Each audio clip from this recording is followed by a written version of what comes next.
are so many witnesses. There are so many victims. Starting to act different, huh? You ain't been calling me and hanging out the way we used to hang out. I don't know if I could indulge and understand what I was even looking at. Is there anything that you may want to confess tonight before you go in? You're a dad now. Would you ever send your kid to puffy camp? Hell no. You try to get in contact with me, through all my, partners. I keep everything right here. There you go. Or right here. There you go. Let's just go get some girls. That's crazy how when the lady asked the girl, she was like, she asked nothing, he just looked at him like There you go. Let's just go get some That look girls. was guilty. That was a guilty look right there. so guilty. Yeah. Is this a sociopath or is this somebody that can be redeemed? And I'm not talking about in business or to the world. I think it's a wrap for that. I'm a savage. Whatever I want, I'm going to get. Whatever I want, I have to get. I mean, like, his soul. I never liked him. I met him a bunch of times, but I never liked him. Because P. Diddy be wanting to party. And you gotta tell him no. You got to tell him no. About my party, they're gonna be shutting them down. They're gonna probably be arresting me. When they come to one of my parties, this is what happens to them. I put them to sleep. I mean, the after party. You need locks on the doors. No, I know about them. A lot of heat. Physically, the place has to be hot. You don't have no air conditioning. No air conditioning. No. Why is that? Heat affects the alcohol, and it also affects, everybody gets a little bit more comfortable and loose. Builds up a nice little sweat. How do I address you? You can call me Love.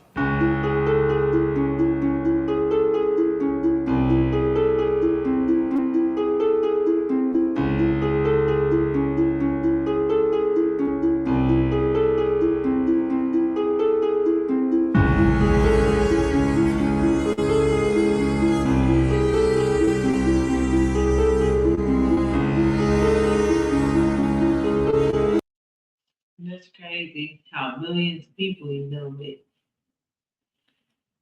That's crazy.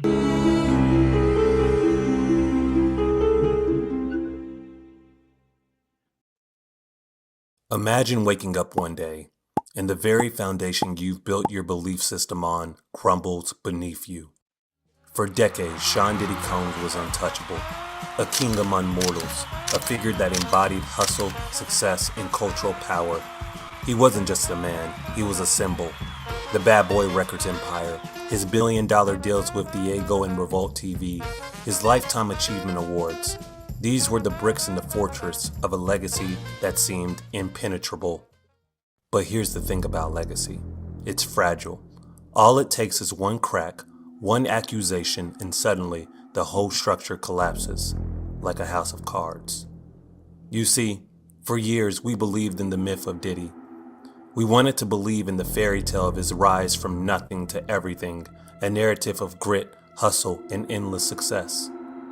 But now we're confronted with a darker truth.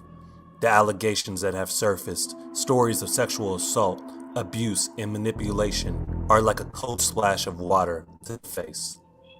And it's forcing us to ask, what happens when the hero of the story is revealed as the villain all along?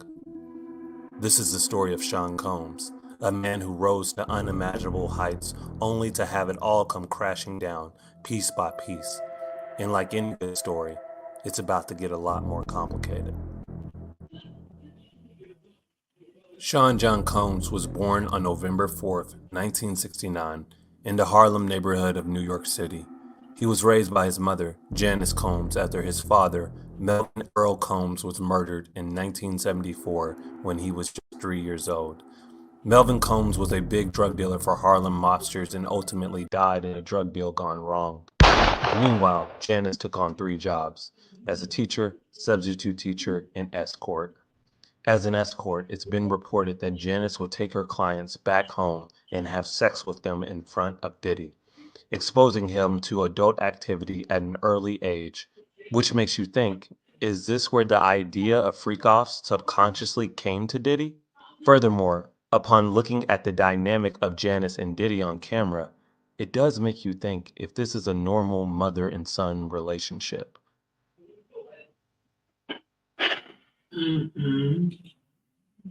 No.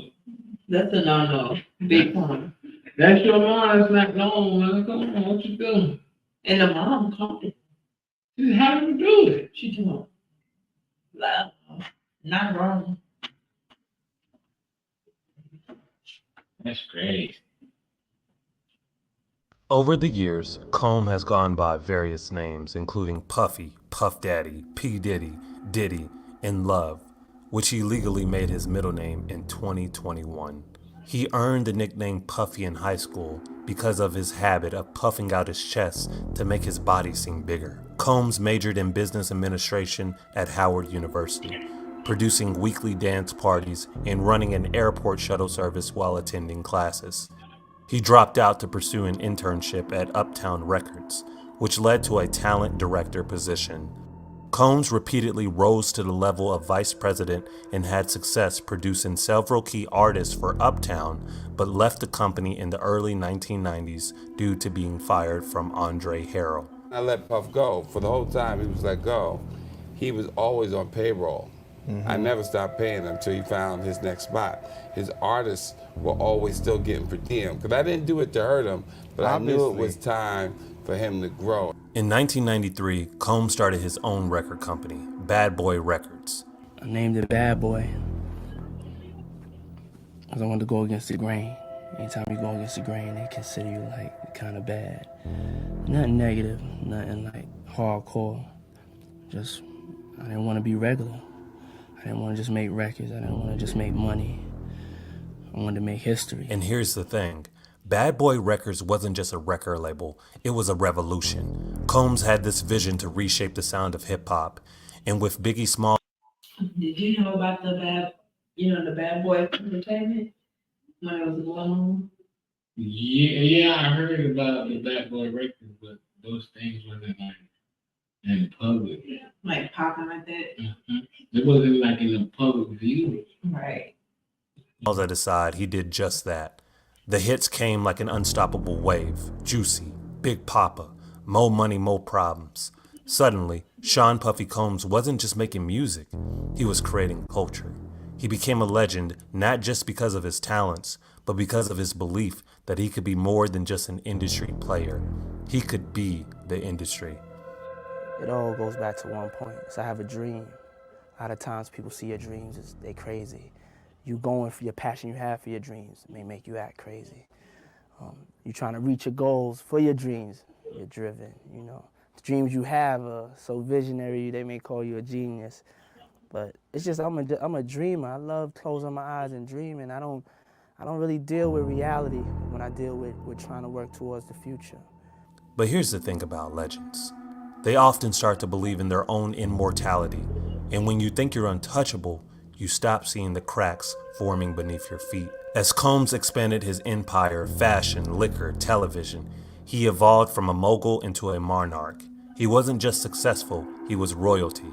He didn't just rule Bad Boy Records, he ruled culture. Every room he walked into, every deal he made reinforced the idea that he was indestructible, that his empire would stand forever. But here's the kicker. What happens when the king forgets he's human? When the power he's wielded so confidently begins to morph into something darker, more insidious? When the empire you've built starts to crack under the weight of its own unchecked ambition? The answer to that question is where our story really begins. Because while the world saw Diddy's ascent to power, few were prepared for the fall that was waiting just around the corner. And trust me, what's coming next? You won't want to miss it. Success does funny things to people. It's intoxicating, like a drug. One hit and suddenly you're invincible. But here's the dirty little secret no one wants to talk about. With great power comes great temptation. And Sean Combs, he wasn't immune. In fact, he seemed to be the perfect example of how power can corrupt absolutely. Behind the velvet ropes, the VIP passes and the red carpets, there was a shadow growing around Combs. One that no chart-topping hit could ever cover. For every champagne bottle popped, there was a whispered rumor. For every deal signed in broad daylight, there were whispers of what went down after the parties. away from the cameras. And Sean Diddy Combs' legal troubles began over 33 years ago. In 1991, according to a November 2023 lawsuit, Combs and the R&B singer Aaron Hall allegedly sexually assaulted an unnamed victim and a friend after a music industry event, then beat her several days later when confronted. Next was yet another incident that happened in 1991, according to another November 2023 lawsuit. Combs allegedly drugged, sexually assaulted, and videotaped 19-year-old Joe Dickerson Neal after going on a date with her. Joe Dickerson Neal has come forward as the second individual to accuse the music icon Sean Diddy Combs of drugging and raping her in 1991. On November 23rd of 2023, she filed a lawsuit in the Manhattan Supreme Court just before the New York State Adult Survivors Act's deadline.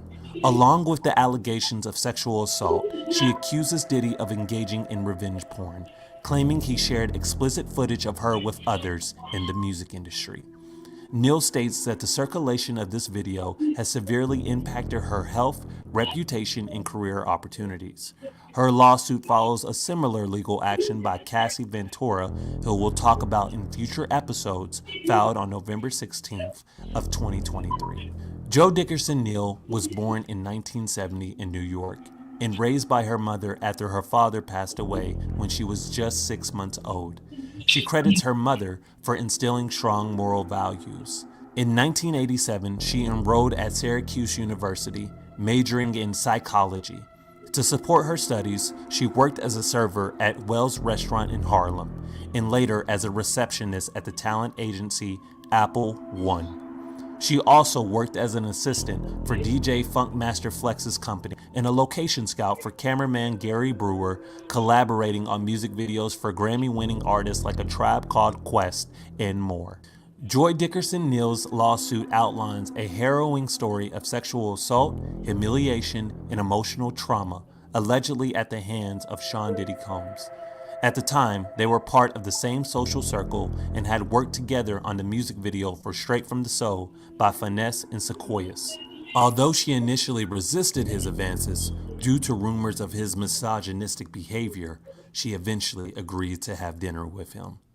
On November 3, 1991, Joy Dickerson Neal alleges that Sean Diddy Combs drugged her drink while she was in the restroom at Wells Restaurant in Harlem. She claims he then took her to a recording studio and later his home, where he sexually assaulted her, causing severe pelvic pain. Traumatized by the experience, she chose not to seek medical help or report the incident to the police, a common response for many survivors of sexual assault. Studies show that 63% of rape victims never file a report. According to her lawsuit, she withdrew into isolation at home, only confiding in her best friend when she felt safe enough to do so. Joy Dickerson Neal's lawsuit draws significant parallels to the allegations made by Cassie Ventura against Sean Diddy Combs, suggesting a potential pattern of gender-based violence. According to Neal, shortly after the alleged rape, she discovered that Diddy had secretly recorded the incident without her consent. She claims a mutual friend, Devontae Swing, revealed that Diddy had shown him the tape and told her that everyone had seen it. Although Devontae wanted to confront Diddy, his fear of losing Jodeci's record deal, Diddy was their A&R at the time, kept him silent, reflecting the bystander betrayal that often enables sexual violence. The multiple traumas Neal describes, including the assault, the humiliation of the recording, and the psychological toll, led to severe emotional distress. She struggled with flashbacks, insomnia, and depression, ultimately dropping out of school and seeking mental health care for clinical depression and suicidal thoughts. During her recovery, Neal claimed she filed police reports in both New York and New Jersey and tried to retrieve the revenge porn footage. However, those who had seen the tapes were allegedly too afraid to defy Diddy and refused to come forward. Her lawsuit also recounts an uncomfortable encounter at a work event where Diddy allegedly cornered her, knelt down, and insisted on his innocence. Neal claims her employer witnessed the exchange and later asked her about it. The saddest part is, at the time, it didn't matter. because of how connected Combs already was in 1991. And 2 years later, with the formation of Bad Boy Records, Combs was in a different stratosphere. And when you're making the kind of money that Bad Boy was raking in, no one wants to rock the boat. Not the executives, not the lawyers, not even the artists. The brand was bigger than the people. Way bigger. And Combs? Well, he was the puppet master, pulling every string, making sure his empire stayed intact until it didn't. Because you can only keep the truth in the shadows for so long before it starts crawling into the light. And the light, my friends, is coming. The cracks are starting to widen, and when they do, what leaks out is going to change everything. What's good, Diddy? What's good, Diddy? No. What's good, Diddy? He took me out of a dangerous game, you know what I'm saying? I mean, I was selling drugs real hard, you know? When I got the record deal, all that got cut short. So it's like he Jesus to me, you know what I'm saying? Because he just saved me. And it's real, and I go all out. Now, I ain't saying none of that. I'm not Jesus. To Jesus. Me, I look at him like, I say Jesus. And the next question is, watch out for the thunder out this month. He saved me.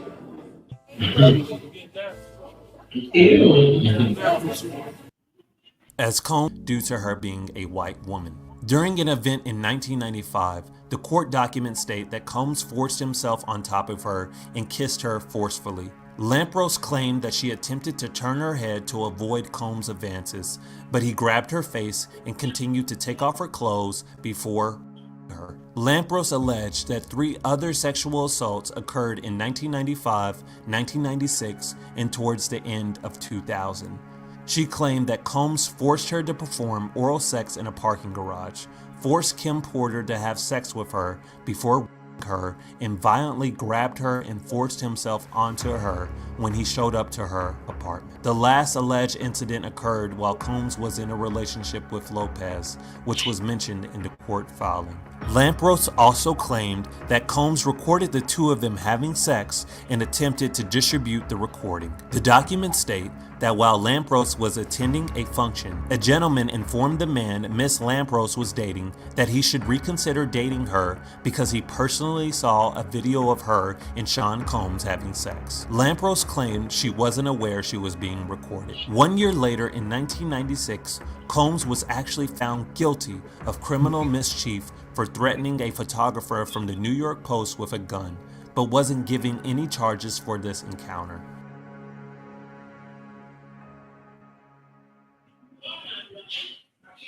As the lights glowed bright in the music industry, few could see the shadows that lurked behind the man who rose to the top, Sean P. Diddy Combs.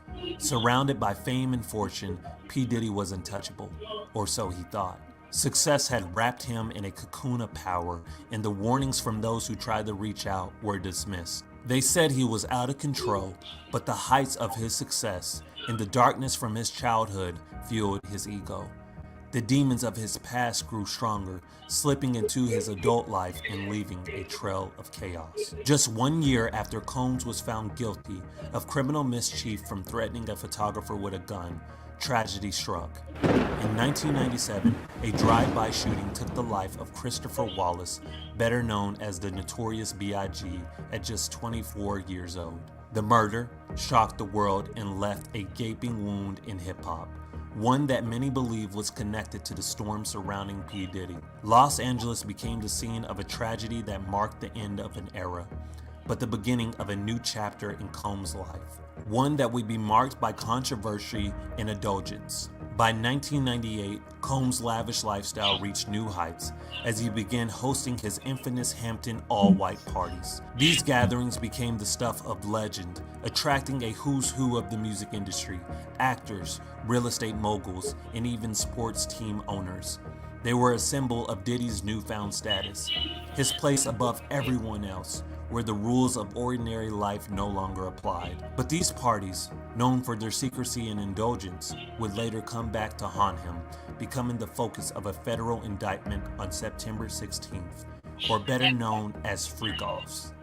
Throughout it all, P. Diddy moved as if he were untouchable, believing that he could walk over anyone who got in his way. But the cracks in that invisible image started showing early on. In 1999, he faced 2 arrests that would challenge his carefully curated persona. In April, he was charged with 2 felonies after beating record executive Steve Stout in a brutal confrontation involving fists, a champagne bottle, a telephone, and a chair.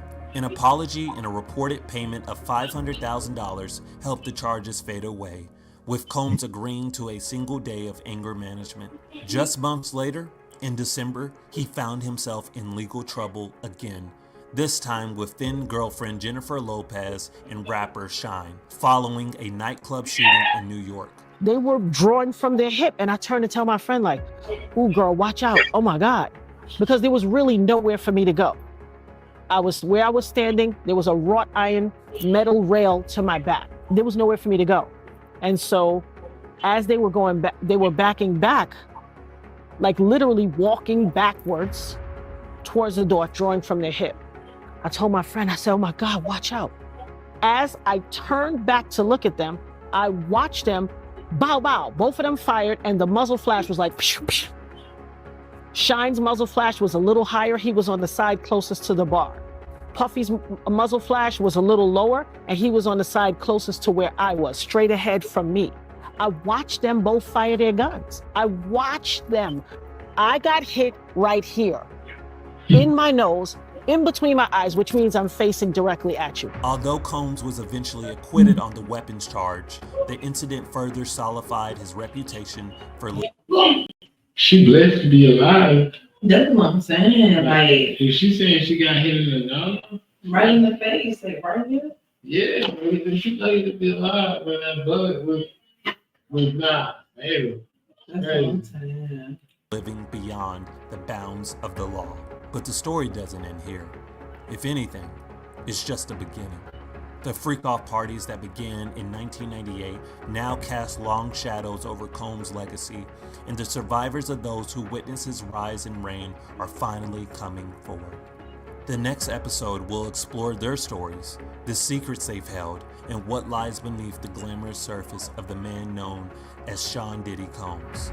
What other dark truths remain hidden, waiting to be uncovered? And will P. Diddy's past continue to haunt his future? Stay tuned as we dive deeper into the untold stories, the life, and the legacy of one of the most controversial figures. All right, y'all, that was it. All right.